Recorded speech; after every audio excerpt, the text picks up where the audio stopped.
Court has put an end to race-based decisions for college admission. It ruled today that affirmative action in higher education is unconstitutional.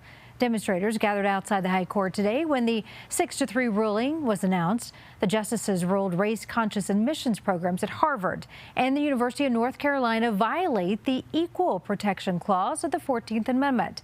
Jasmine Arenas talked with the local chapter of the NAACP about that ruling that came down today. Jasmine? Good evening, Karen. Well, those in favor of the ruling believe that this will even out the playing field. Those opposed to it say that couldn't be farther from the truth, and they're even fearing that this will have an effect on diversity in the workplace.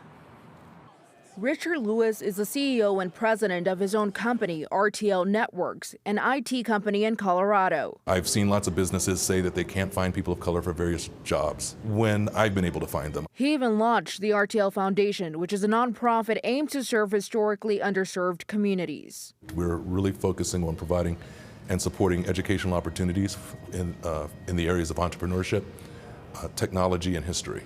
In 2006, they created an African American timeline, which is composed of historic events in the African American community, dating back to 1501. After today, we'll of course will have to add the strike down of affirmative action by the U.S. Supreme Court. The concern runs deep in this community, not only in the workforce, but especially in colleges, now that race won't be considered. If you're not required to look at race and to track that, will some organizations just not look at it at all? NAACP Rocky Mountain President Portia Prescott agrees. So I was taught when I was a kid, you have to be 10 times better than a white person to get equal what they get. In 2020, 36% of the 18 to 24-year-old black students were enrolled in college compared to 40% of the overall U.S. population. But with time, that dwindled down. Race is just one criteria. Everyone knows that you have to have the mental capacity to be at the university. You don't just get to go to Harvard or University of North Carolina.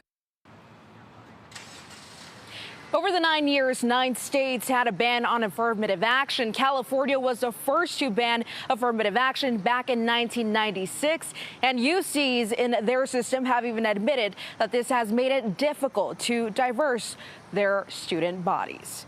Live in Denver tonight, Jasmine Arenas, I'm covering Colorado First. All right, Jasmine, thank you.